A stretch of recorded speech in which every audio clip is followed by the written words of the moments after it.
Alors, je vous préviens, mon invité nous a fait pousser les plus...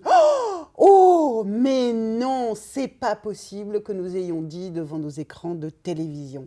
On la surnomme la papesse de la télé-réalité, ce qui ne veut, à mes yeux, rien dire, car quand on est une femme aussi libre, on ne peut pas être résumé à un titre. Angela Laurente, bonjour. Bonjour Maïteda. Ça te va comme introduction? Ça me va bien. Alors, il y a eu le loft, mais il y a eu aussi mon incroyable fiancé, Greg le millionnaire, qui veut épouser mon fils.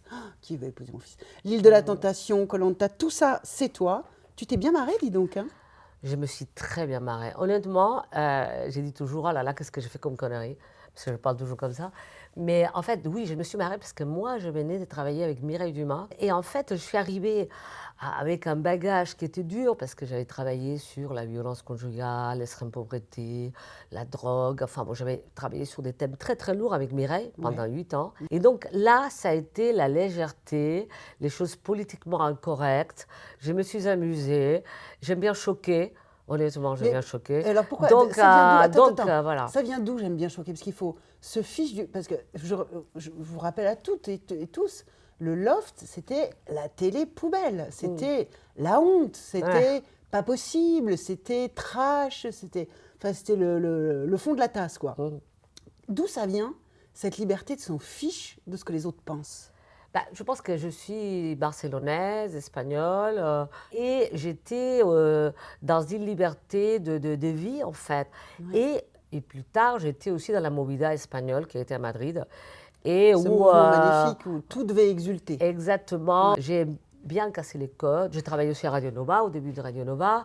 Donc j'aime bien tout ce qui est laboratoire un peu, à lesquels on essaye des choses, on pousse des choses. On pense autrement. Voilà, on essaye de bouger.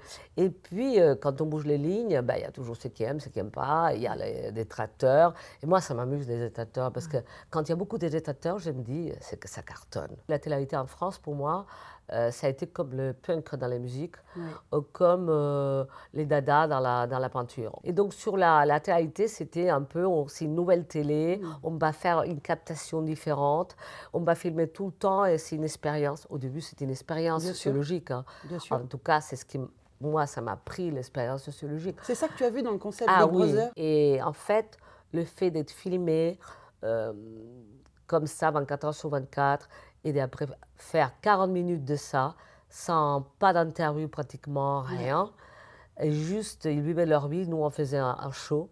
Ça, c'était fort. Est-ce qu'il t'a fallu de la force pour tenir cette ligne, enfin pour assumer? Ou t'as jamais eu à assumer, toi, parce que tu t'en fous? Je me suis beaucoup battue pour imposer mes programmes. J'ai lutté beaucoup en interne. C'était dur, mais j'ai toujours dû me battre pour les programmes, pour imposer des choses, parce que j'avais une vision et je voulais changer la télé, en fait. Ouais, mais oui, mais en fait, la fille est sincère. C'est ça qui est dingue. Ouais, parce que quand on sait comment ça marche dans une chaîne de télé, et c'est comme dans n'importe quelle entreprise, avec une hiérarchie, avec beaucoup d'argent qui est en jeu, beaucoup d'actionnaires à qui il faut rendre des comptes quand on est dans une chaîne privée. C'est vrai. On se bat contre le monde entier, là. Et ils sont tous des hommes. Et tous des hommes, bien sûr. Ouais. Alors, c'est très marrant ce que tu dis sur les gens de la télé. J'ai une petite surprise pour toi. Enfin, petite surprise, oui, c'est une petite surprise. Tu peux lui dire que j'ai toujours eu beaucoup de plaisir à travailler avec elle, à l'antenne et hors antenne. J'aime son enthousiasme permanent, sa vision positive et sa capacité à se dire que tout est toujours possible. Tu peux le lui dire de ma part.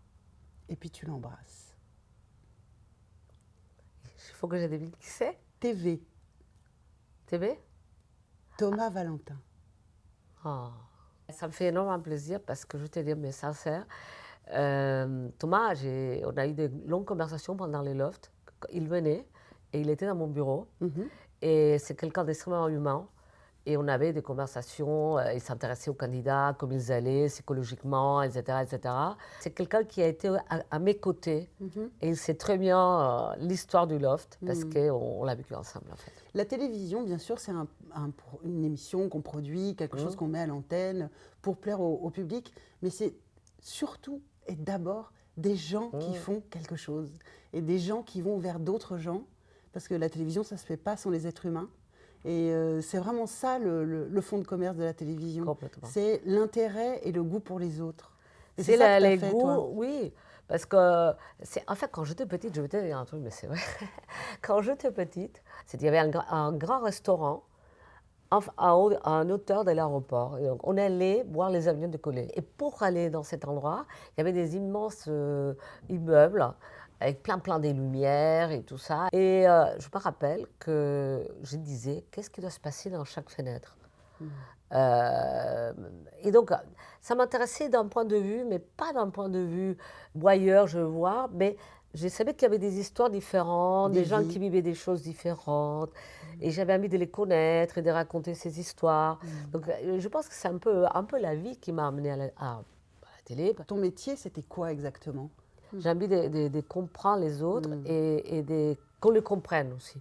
Par exemple, j'ai réalisé un documentaire pour Infrarouge sur Sur les France petites 2. filles, sur France 2, sur les petites filles de 14 ans, 15 ans, qui décident d'avoir une famille.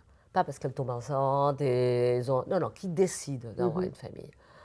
Et c'est une chose que je n'arrivais pas à comprendre, comme quand on est petite, on a 13 ans, 14 ans, on a envie d'avoir des enfants, comme des poupées, enfin bon. Et donc, j'ai fait tout, un repérage pendant un an, ça a été dur. Et puis, je travaillais main dans la main avec elles, je leur fais comprendre que moi, je ne les juge pas, je voulais juste leur donner la parole, qu'elles nous disent pourquoi. Et c'est ce genre de travail que j'aime faire aussi, hein, qui n'a rien à voir avec la télé-réalité. Ce goût-là, tu l'emmènes quand même aussi dans la télé-réalité. Oui. Quand tu castes Greg le millionnaire, C'est vrai. C'est pas lui, c'est pas lui comme un autre. Non.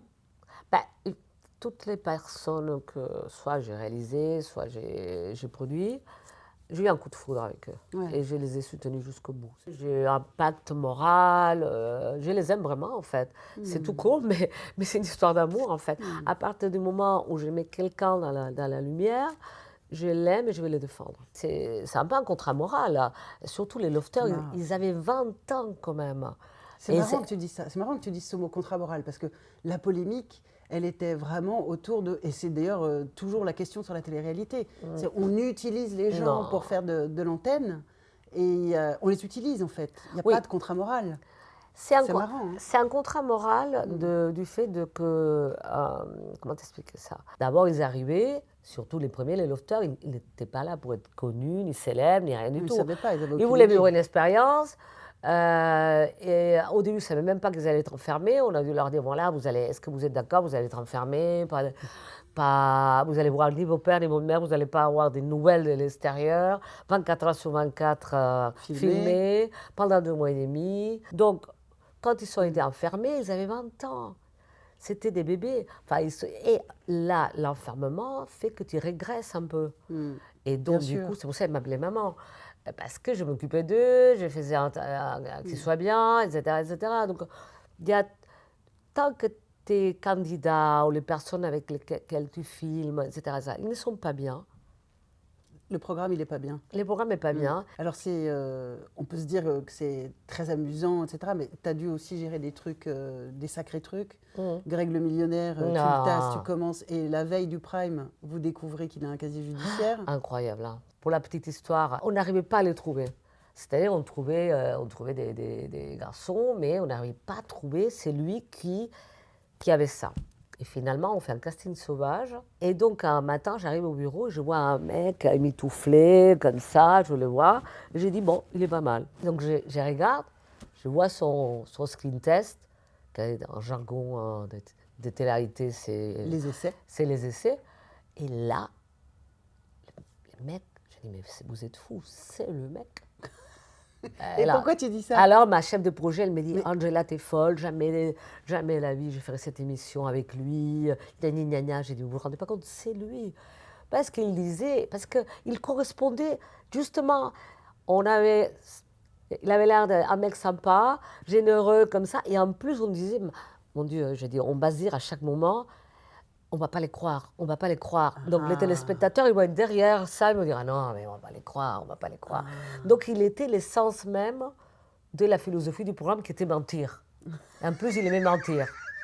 Moi, Comment il tu aimait le vends vraiment bien, quoi. mentir. C'est fou comme tu le vends bien. Et il aimait Ah tellement ben, mentir qu'il m'a menti. Eh oui. Il m'a menti Et alors, puisque... comment tu fais quand tu te retrouves avec un casier Ben, en fait, judiciaire?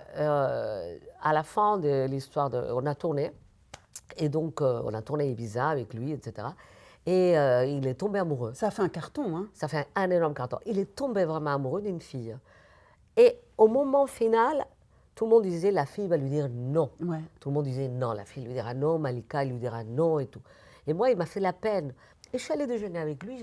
Et là, en parlant, je me suis rendu compte qu'il n'avait pas, un rond, qu'il galérait financièrement. Alors, on savait qu'il n'était pas millionnaire, hein, mais Voilà. par ailleurs, il pouvait avoir un peu Mais plus. évidemment. Et donc, moi, je me suis dit non, il va se faire larguer à la fin de l'émission. Les pauvres. Et donc, j'ai appelé Temujot, c'était un dimanche, je lui ai dit, écoute, j'ai un problème, on n'a pas de fin de programme. La fille va lui dire non, il reste là sans rien. Ce mec a tout donné, et là, qu'est-ce qu'on fait? Il n'a rien. Donc, au moins, donnons-lui 50 000 euros, donnons-lui la voiture, avec décapotable super, avec laquelle il s'est baladé avec les filles. Donc, je lui dis, au moins, on a ça. Et je lui dis, parce qu'elle était là, bon, tu veux dire, Angela, je sais pas. Je dis, et en plus de ça, j'ai un beau plan final.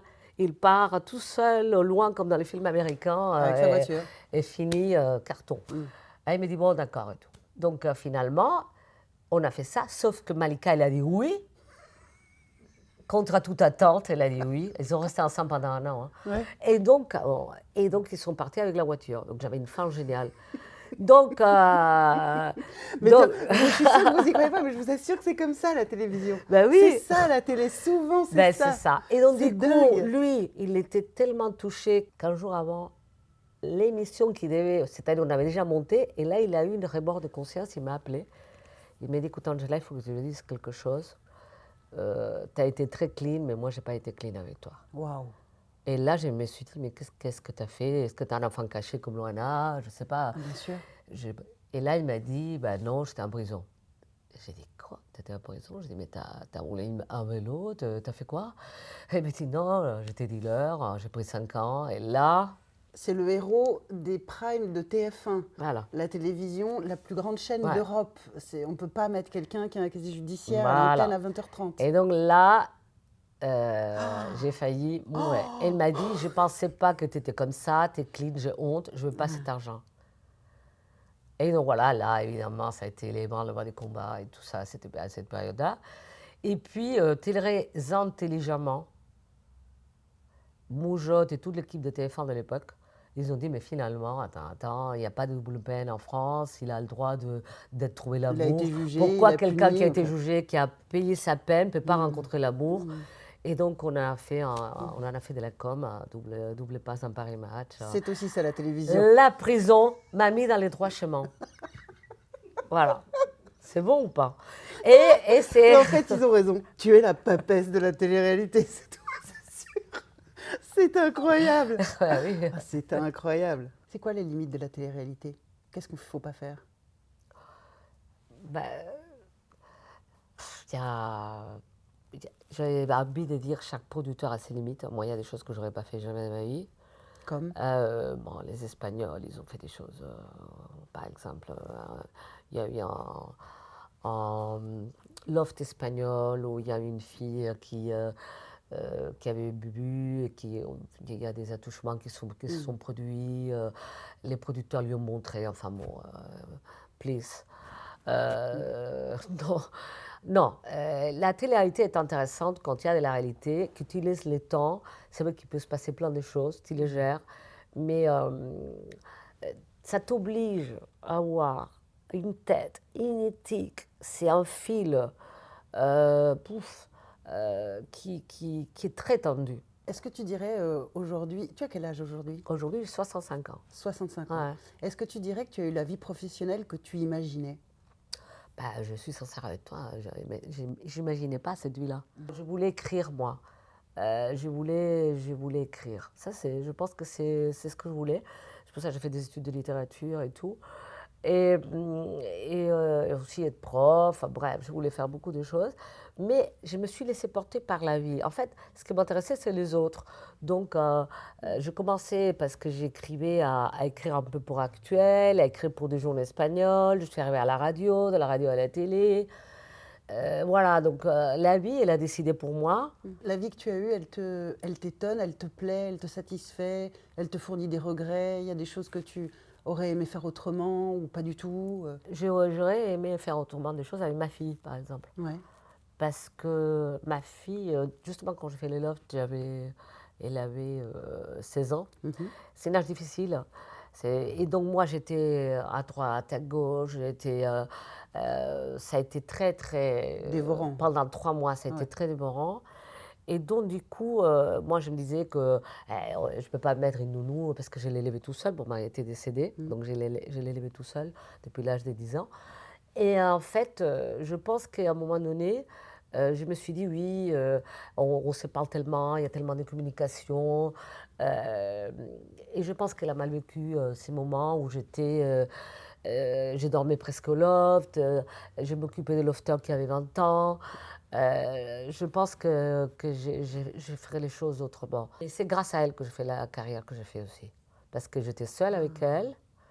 Et je suis d'une nature un peu bohémienne, artistique comme ça. Et l'effet de devoir donner le maxi parce qu'elle était là, c'est ce qui m'a donné l'énergie. Ma fille, ça a été mon essence. Je reviens au travail où tu as été vraiment adulée à TF1, où tu as fait les belles années de TF1. Et puis un beau jour, plus. Oui. Tu avais quel âge? Quand je suis partie, Ouais, quand on t'aimait plus. quand on m'aimait plus. Enfin, quand on n'aimait plus ton travail. C'est Alors, pas toi qu'on n'aimait plus. les 2 dernières années de TF1, en fait, j'ai eu de la difficulté à me poser des programmes. Mais j'arrivais pas parce qu'on n'inventait plus rien. Le dernier programme que j'ai mis à l'antenne, c'est Baby Boom. Et si je te raconte Baby Boom, j'ai obtenu de faire ces programmes à 1h du matin avec mon boss, avec un rhum coca. Donc un Cuba Libre dans un séminaire, dans un château avec les 500 têtes de TF1. Donc je vais te dire, il y en avait 450 de mecs, les restes 50 de filles. Et là, à 1h du mat, j'ai mon boss qui me dit, comment a été cette année pour toi? Je dis, écoute, je ne sais pas si je peux continuer comme ça longtemps quand même. J'ai envie de faire des choses. Il m'a dit, ah ben non, nana. Et je dis, laisse-moi. Elle me dit, bon, allez. Qu'est-ce que tu veux faire? Je dis, bah, je vais faire Baby Boom. Dans Baby Boom, on filme dans une maternité, Voilà. la naissance, l'attente et puis Voilà, l'arrivée de l'enfant. c'est une émission dans laquelle, en gros, il y a 50 caméras, donc c'est une logistique de Star Academy. Toujours avec Angela, 50 caméras. 50 caméras. Filmées non-stop. Filmées, mais au service d'un documentaire. C'est une autre écriture. Mais à un moment donné, il a fallu prendre mon courage à 2 mains et dire ok, il faut que je m'en aille. Parce que si je ne pars pas, je vais mourir. Mais mourir dans le sens. M'assécher. Évidemment, je ne peux pas rester là-bas pour un 13e mois, pour des actions, pour des Faut machins. faut beaucoup de guts quand même pour partir. J'ai mis 2 ans, donc je suis sincère. Et je pense que c'est ça qui tue la télé aussi. Et voilà. Si on faisait un loft avec que des femmes de plus de 50 ans. Oui, c'est génial, j'ai voulu faire ça. J'ai voulu faire un programme que je présentais à France Télé, qui m'ont dit oui au début, après ils m'ont dit non. Et ça me fait plaisir que tu me dises ça, parce que c'était avec des femmes de plus de 50 ans. Déjà, ça fait 2 gros mots dans la même phrase. Voilà, déjà, ça a Femmes, été. plus de Voilà. 50 ans. Ouh. Et donc, ma nouveauté, c'était de dire voilà, on n'a jamais vu des héroïnes. Donc, j'en prends 6. Elles ont envie de rencontrer l'amour. Il y en a qui aiment plus jeune, il y en a qui n'aiment pas plus jeune, il y en a qui aiment comme ci, comme ça. Bref, c'est elles les héroïnes, c'est elles. Mais c'est un docu-réalité. Et ils étaient intéressés, blabla. Mais à un moment donné, ils m'ont dit cette belle phrase. Mais pourquoi on ne mettrait pas des hommes avec? J'ai dit non, parce que la nouveauté, c'est que c'est les femmes, les héroïnes de ça. Parce qu'il y a que... et les hommes, on le verra, parce que celles qui aiment les hommes, elles auront des prétendants hommes. Mais non, il fallait les mettre avec les hommes, sinon ça ne marchait pas. Donc ça ne marchait pas, donc on ne l'a pas fait. À 65 ans, tu es à la retraite? Oui. Alors, je n'ai pas la retraite, vraiment. Non, si, je suis à la retraite, mais depuis un an. Mais en fait, honnêtement, j'ai continué à travailler. Donc pour moi, je n'ai pas une mentalité de retraite. Qu'est-ce que tu fais aujourd'hui? Alors, aujourd'hui, bon, je travaille sur une fiction. C'est une série qu'on a créée avec Benjamin Castaldi. Qu'est-ce que ça apporte l'âge, Angela? Ça apporte une certaine sagesse, une certaine clairvoyance même, j'ai envie de dire. euh, une certaine... on sait ce qu'on a envie. Et puis, il y a une notion de temps. Moi, ma vie, elle a beaucoup changé. J'ai perdu ma mère, ça fait 5 ans. Ça a été un moment difficile. Je l'ai accompagnée les 3 derniers mois, Ouais. donc dans un hôpital. Et en fait, ça a basculé le temps pour moi. C'est-à-dire, j'ai toujours vécu la vie, hein. Mais c'est une espèce de dire, OK, là, la prochaine, c'est moi, en gros. Mhm. Et le temps, je ne peux pas les perdre, en fait. Je n'ai pas le temps de perdre le temps, en gros. Et tu récupères, enfin, c'est mon cas, je suis un peu ça, mais tu récupères une impertinence encore de quand tu étais petite fille, en fait. Parce qu'il y a un côté un peu que tu faisais qu'après tu as appris à ne pas faire quand même, à savoir te comporter. Ou là, tu n'as pas envie de te comporter, en gros. Donc il y a quelque chose d'irrévérent. C'est extraordinaire. Ouais. D'habitude, on finit en faisant un selfie avec la Tour Eiffel, mais avec toi, on va le faire avec une boule à facettes. Bah évidemment. Ça me paraît beaucoup Les mieux. 80, la folie, Non, la mais nuit. toi, c'est la joie. Je prends la boule à facettes et on se fait un petit selfie toutes les trois. La boule et moi. La boule et nous. Attends, il faut que je lève, je suis complètement folle. Ouais. Ah, tu fais comme si t'étais une petite fille, j'adore. On a les...